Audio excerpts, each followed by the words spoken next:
paalis ang PB team, paalis na sila. Magmi-mission sila ngayon and unfortunately hindi nga po tayo makakasama dahil tayo maraming meeting today na hindi natin pwedeng skipan. Chris na. Hi, good morning! Bye-bye! Dami nilang dala, no? Aga nga po nilang gumising eh. Mga 5 o'clock gising na sila. Good morning! Good morning! Hello! Hello, good morning! Si Rebecca, oh. Luka-luka talaga to. Ano nangyari? Nakainom ka ba? Pag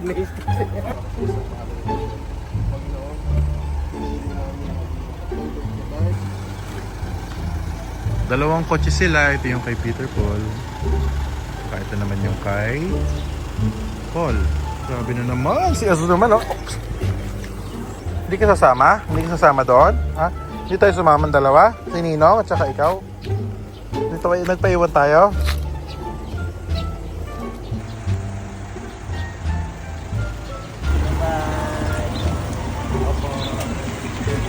Tawag ka, Ben. Malinis, ha? Bye-bye!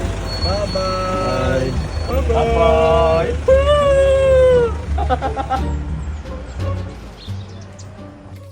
Oh, ayan. Oh, Azu, halika na. Pumasok ka na dito. Kami na lang pong natira dito sa PB House ngayon. Oops!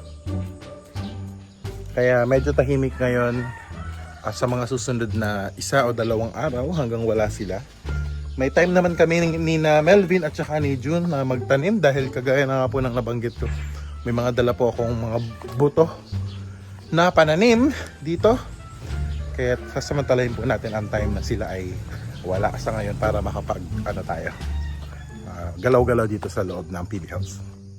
Magkakape muna kami.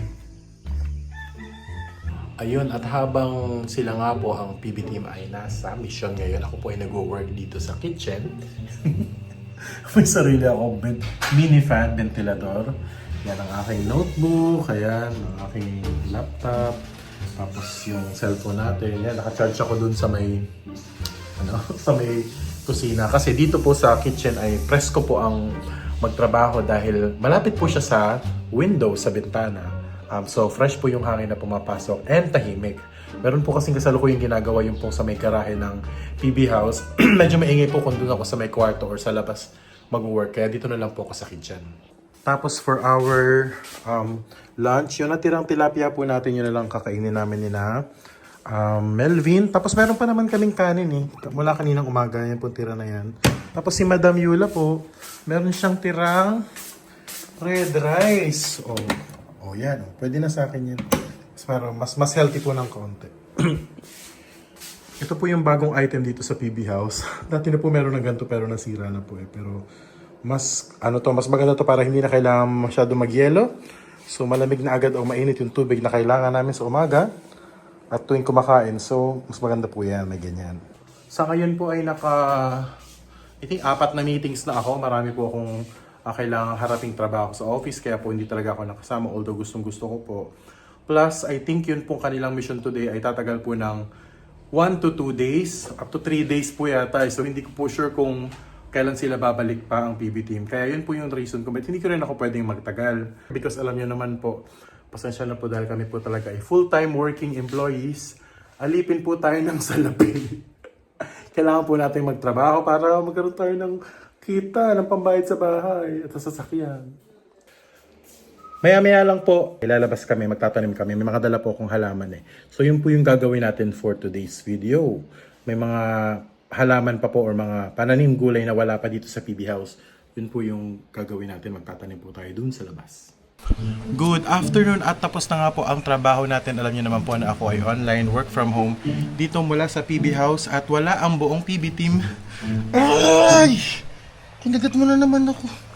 Sila ay nasa Bukidnon ngayon. Alam niyo naman po yun, nakikita rin po sa mga post nila at sila ay nagmi-mission ngayon. Hindi lang talaga ako nakasama dahil hindi ko kayang iwan ang aking work.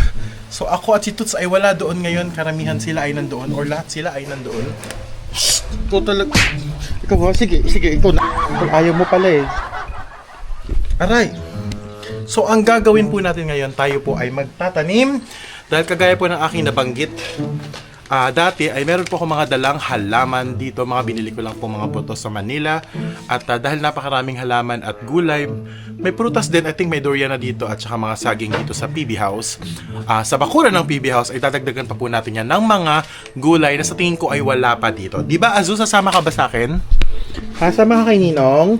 Love mo si Ninong? Love mo si Ninong? Ba't mo kinakagat? Ba't mo kinakagat? Kasi di na nga love na yan. Gusto lang yata ng lambing eh. Kaya naman talaga, lagi niya kinakagat si Ninong. Gusto lang niya magpakamot sa dibdib. Oh, sige, kakamutan kita. O, kakamutan kita. Malibag ka. O, sige, oh. Kaya naman siguro inaawa niya si Ninong. Ay, naglalambing lang yan. Gusto lang niya magpakamot. Magpa-belly rub. O, sige, o, kakamutan ka na ni Ninong. Kakamutan ka na ni Ninong. Sige na, love mo si Ninong. Pag ako kinagat mo, ano, sige, mananalo ka sa Ninong, mananalo ka pa. Mananalo ka sa akin, aso ka lang tao. Aso ka lang tao ko. Aso ka lang tao ko. Ano ka? Sige. Pagatin mo camera. And for today's video, sasamahan tayo ni Melvin. Asan na si Kuya Melvin nyo? O ni Junjun, o nilang pareho. Sa ating pagtatanim.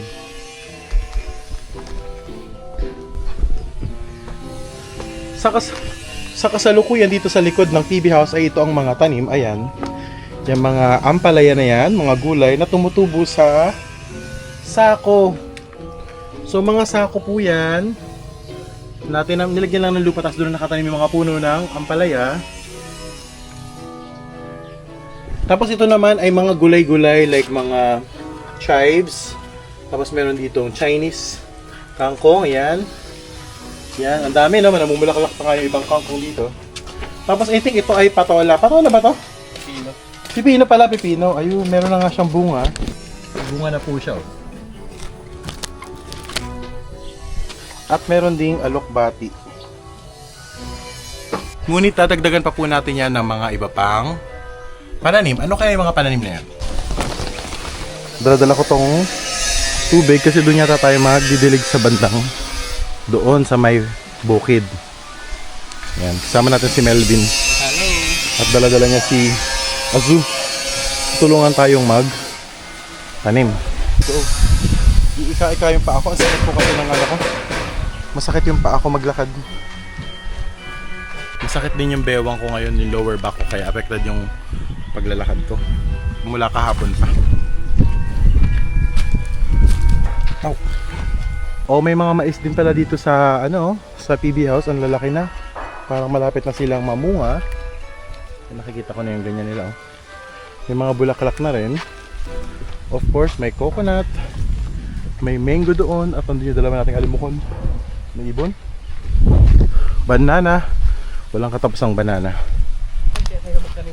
Oh, kahit saan naman. Dito kaya. Kasi dito pwede. Gusto mo dito?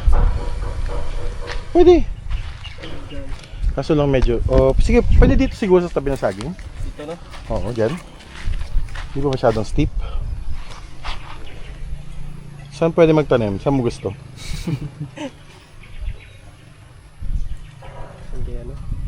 I think sa lawak nitong bakuran, kahit saan naman pwede magtanim. Marami daw pamimilian, sabi ni Melvin. At mukhang mataba naman ang lupa nila lahat. Kailangan lang siguro doon sa madidiligan talaga.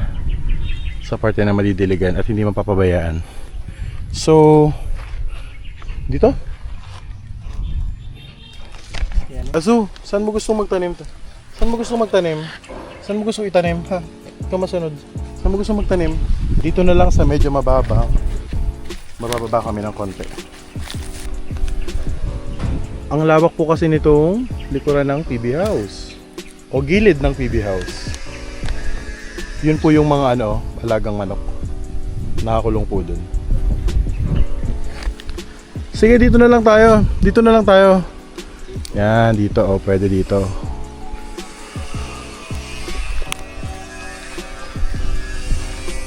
So, ang kailangan natin siguro ay ganito.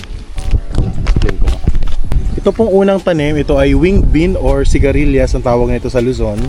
Masarap to, no? Kapamilya din to ng mga sitaw pero malapad nga lang siya. Yan. Tapos alam ko gumagapang din to. Next naman ay kamatis, pero ito po ay cherry tomato. Mas maliliit po to, mas medyo matamis po siya kumpara dun sa normal. na kamatis na nabibili natin sa supermarket or sa palengke. Perfect po ito for salad. Next ay itong lettuce. Hindi ko po sure kung magiging mabisang pananim ito dito kasi medyo mainit dito no? Alam nyo po malapit talaga sa... Although nasa bundok tayo, talagang sikat na sikat ng araw itong lettuce. Pero pag napadahon ito ay talagang masarap din itong kainin. Napaka-healthy. At ang last itong aking favorite na arugula. Perfect din sa mga salad. Minsan nilalagay sa pizza. Pero pwede talaga itong kainin ng dahon lang. Medyo maanghang po siya. Konti lang yung kilala ko na nakakaalam or kumakain ng arugula. Pero matamis po ito. Ay sorry, hindi po matamis. Medyo maanghang po yung dulo niya lalo na pag magulang na.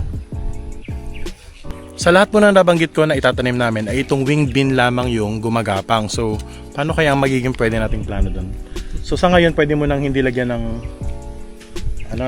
ng bakod. Tsaka na lang pag medyo tumubo na siya. Pero itong the rest, talagang nakaplat lang siya sa lupa. Tatanim lang siya, hayaan lang siya lumaki. Lalo na yung favorite ko na arugula. Ay, hindi to. Itong arugula na hahayaan lang talaga siyang lumakit sa lupa at kapag malalaki na yung dahon niya, pwede nang gupitin or bunutin yung puno. O dito na lang kami magtatanim dito sa may malapit sa saging at sa mga corn, mga mais beside PB house. Hindi naman natin ilalahat ito dahil sobrang daming nito, laman ng buto nito, no? Siguro mga 300 na buto to. Pero 200 seeds pala daw, pero ang kailangan namin itanim siguro mga 10 lang or 2 kada butas, so 20. Kutubo naman yan. So magpa-plant lang kami dito ng siguro 40 na butas lang. Kunti lang yun.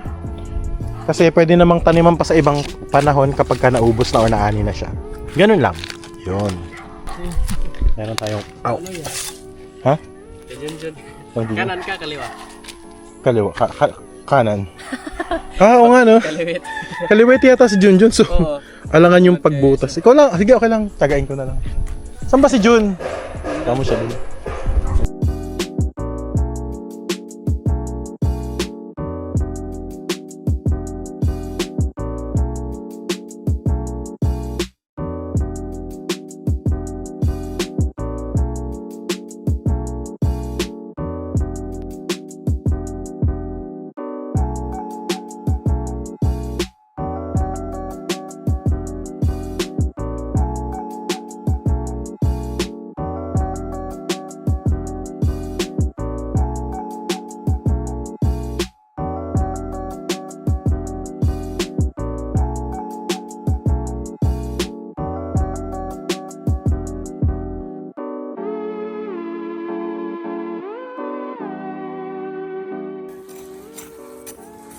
Kaliwete si Junjun. Kaliwa tuloy gamit ko. Tinatanggal namin yung mga damo. Hindi na. Hindi na. Yung na lang, yung pagtataniman, papalambutin na lang. Oh. Si Melvin tinutulungan tayo.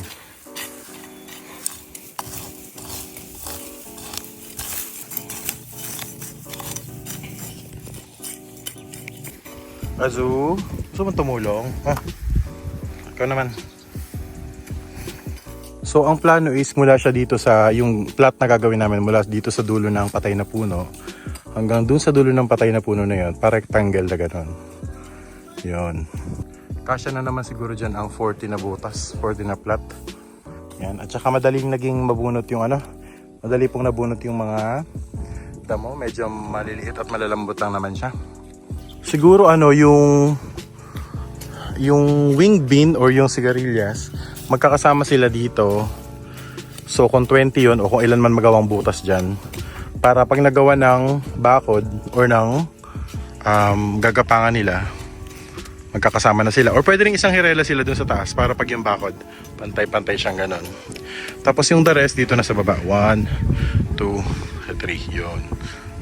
Kamatis lang naman yung iba dyan. So yung cherry tomato. So sana naman hindi siya maging mahirap palakihin. Ang kailangan lang siguro niya is dilig, no? So minsan naman umuulan, pero kapag ka hindi, nakiusap ako kay na Melvin kung pwede nilang diligan kasi medyo malayo siya sa PB house. Ayun po yung PB house. Ang brand po nung itatanim namin buto is Ramgo. Subok na po ito. Tapos may instruction sila dito kung gaano kad lalim at kung gaano yung laki yung interval nung mga buto na pagtataniman.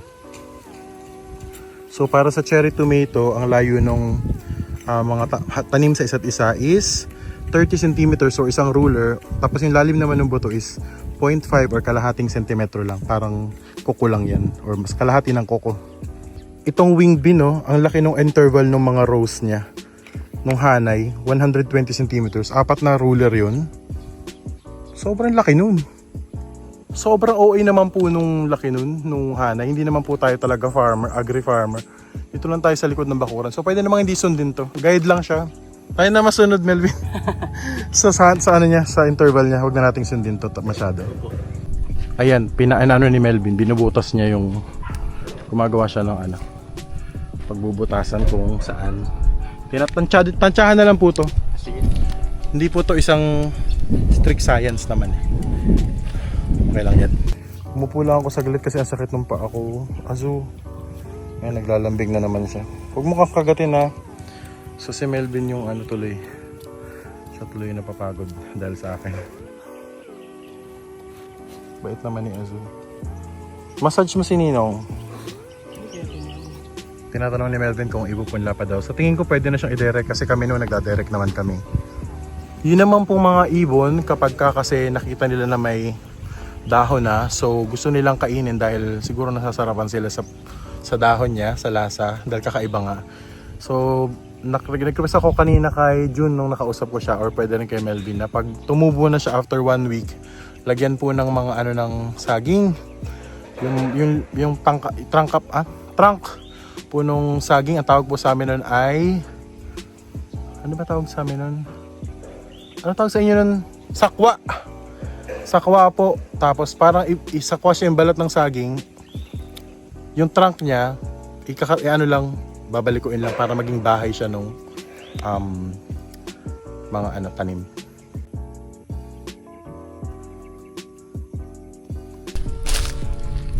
Ilan yung nagawa mo? 1, 2, 3, Kinakaya to. 4, 5. Parang lapit Okay na yun. lang, no?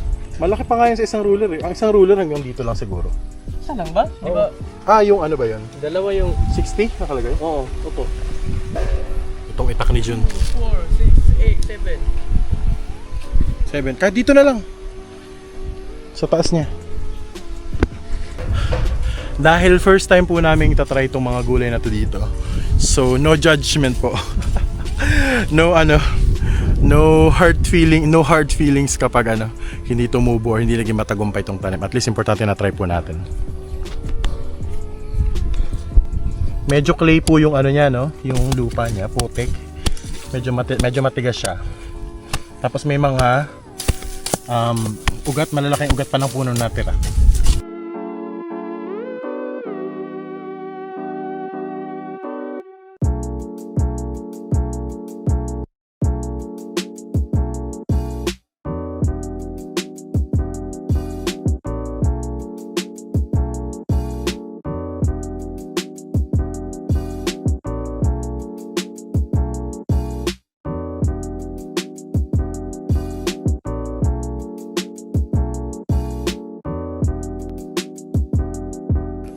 Ito po ang itsura ng buto ng winged bean or ng sigarilyas. Ganito pala yun, grabe. Yun ko lang po nalaman na ganito pala siya. Para nga talaga siyang munggo din kasi nga bean nga siya eh. Parte siya ng pamilya ng mga sitaw. Yan. So ilan yan? So lahat na kaya natin yan. Mga 100 siguro to. Hindi yan. Hindi aabot, no? Mga 30 lang siguro yan. O 50. Mga 50. Oo. So 50 lang po yung aming buto ng sigarilyas. Ang nagawa namin na buto ay 1, 2, 3, 4, 5, 6, 7, 8, 9, 10, 11, 12. Masya pa siguro ang mga 5 pa siguro. Si Melvin na po yung Ano kaya to? Tatanim. Hindi kaya to Dal- Doon. Oo, masyadong malalim nga yun eh. Masyado. Ayan.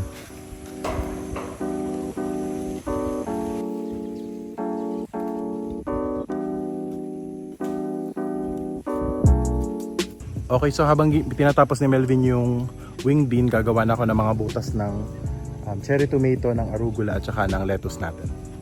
Parang gusto ko yung mga arugula, isang plat lang siya dun. Pag nagdilig, madali lang din kasi sana dumaloy. Kung malakas yung tubig or kung maraming tubig. So arugula muna yung unahin ko.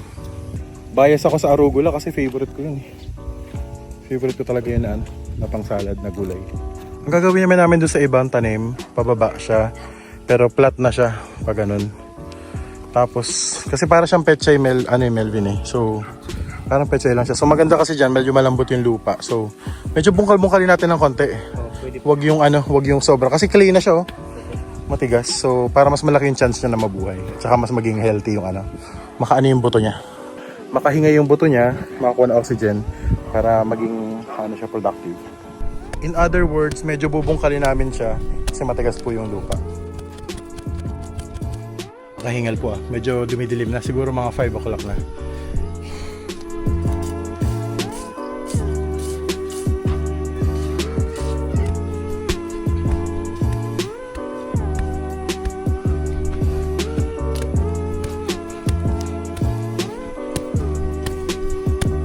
Kalibrete kasi si Jun eh. Kay Junjun po na pambungkal to. Kaya awkward.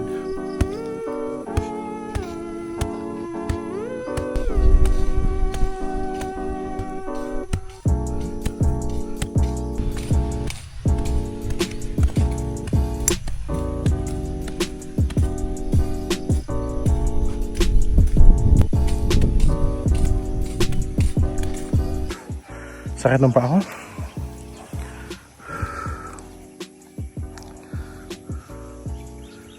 Medyo ginagamit na kami ni Melvin.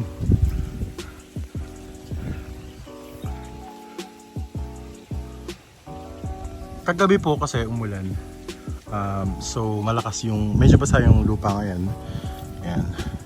Pero we're not sure kung uulan. Actually mas maulap yata ngayon kaysa kagabi. So malaki ang potential na umulan din. Sino tong asong to, Melvin? Bago ba yan? Tito rin yan? Si PB yan? Ala! Hindi ko nakilala. Ang laki kasi mahihain yan. Magkaibigan kasi po yan. Dalawang yan pa.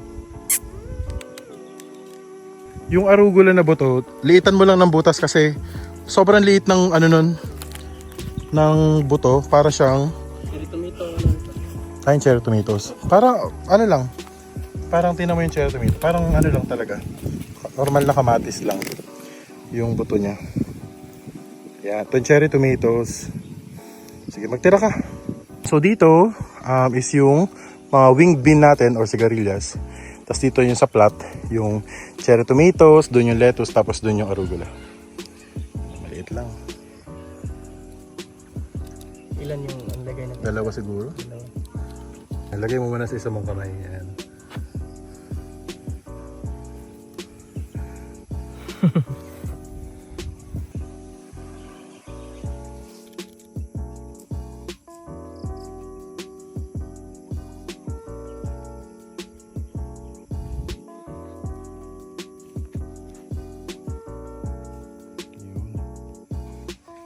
Tatlo po yun. So itong tatlong to ay yung cherry tomatoes. Itong dalawang to sa lettuce. Tapos itong tatlong to sa arugula. Si Melvin ang nagtanim. Grabe talaga. Pinaparusahan ako nitong lower back ko at saka nitong hanggang paa sumasakit. Tingin ko may kinalaman to sa skeleton. So papacheck ko siya ngayong weekend. Ito naman yung lettuce. Maliliit lang yan, pero madami yan, sobrang dami oh. Tingnan mo yung buto niya pati. Ganyan lang siya. Dami no? Oh, tingnan.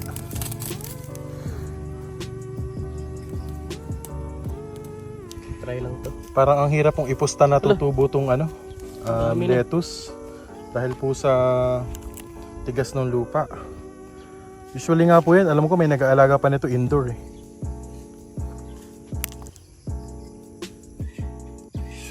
Sa mga followers po natin na marurunong talagang magtanim, kami po naman ay nagdudunong-dunungan lang.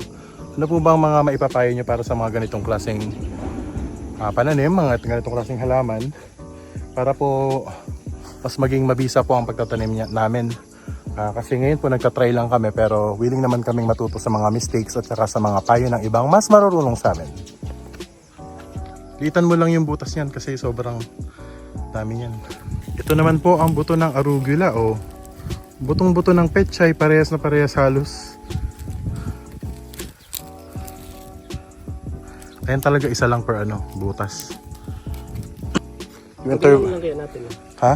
Oo, pero isa-isa lang. Ang germination rate niyan mataas, mabilis tumubo. Ako rin po magtatanim na ako. Isa-isa lang talaga. Kasi sigurado ako sisibol po yung arugula dahil ito pong ramgo na pinagbilhan ko ng buto ay maganda po yung arugula nila. Yun. Ayan, ladies and gentlemen. Nakapagtanim na kami. Ha? Ang natitira na lang ay diligan siya. Medyo tabunan yung mga buto. Oops. So yun, may dala po kaming tubig. Medyo tatabon-tabunan lang. Melvin, pa tabon-tabunan ng konti ha. Para hindi madaloy. Tapos, after nun, tapos na po. Hingal-hingal agad ang inyong Kuya JR. Dahil nga sa bigat natin. Kaya tayo nagpapapayat na talaga. At magugulay-gulay na nga.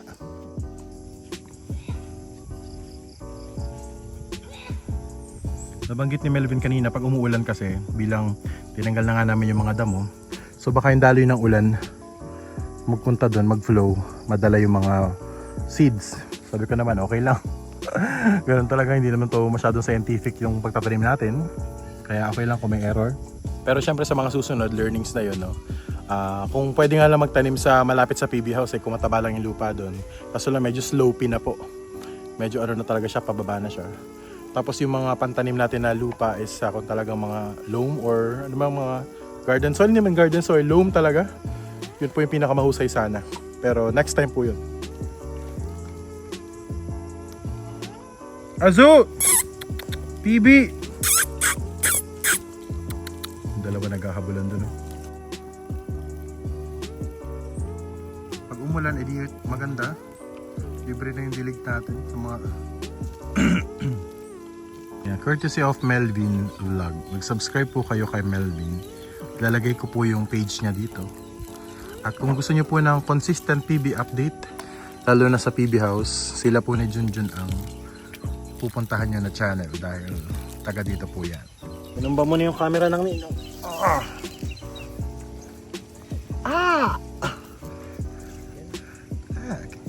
Kagatin, ikaw kayong kagatin ko dyan, gago ka. Nadiligan na po lahat at kung uulan mamaya, edi maswerte tayo dahil oy, kinalkal na agad ni Azu. Kinalkal niya na po agad yung isang yun, oh. Maraming salamat, Melvin. You're welcome. You're welcome daw. Sana mabantayan nyo ni June at tayo rin ang kakain yan pagdating po sa February. February po ako bibili na ulit ng ticket at magpupunta na ulit kami dito sa PB House. Sana may mabuhay kahit isa lang. Kahit isa lang. Usually po kapag nagtatanim, nilalagyan po ng pangalan, yung plot na pangalan ng halaman, at saka po ng date kung kailan siya itinanim para hindi po magkalituhan. At saka para alam po kung kailan ang expected niya or kung gaano katagal kasi siyang kada halaman naman meron siyang estimated na tagal kung gaano siya katagal bumunga or maglumago. Pero hindi na po natin magagawa yun dahil wala po kaming dalang pangpangalan dito ngayon.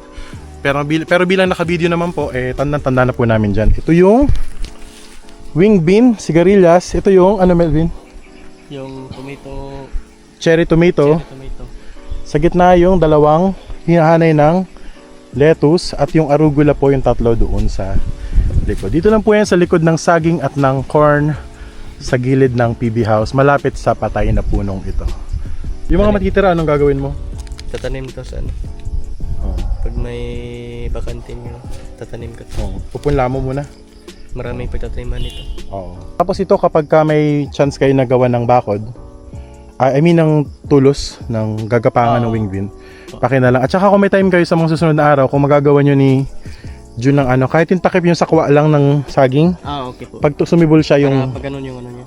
Oo. Yung... Yes, meron siyang lilim. Sige. Yun lamang po, maraming salamat sa inyong pagsuporta dito sa GRTV at maraming salamat sa walang patumanggalin yung pagsubaybay, hindi lang sa aking channel kundi sa buong PB team. Ito po si JR, ito si Melvin Vlog. Melvin, mga PB team member wannabes. Maraming salamat, bye-bye! Bye.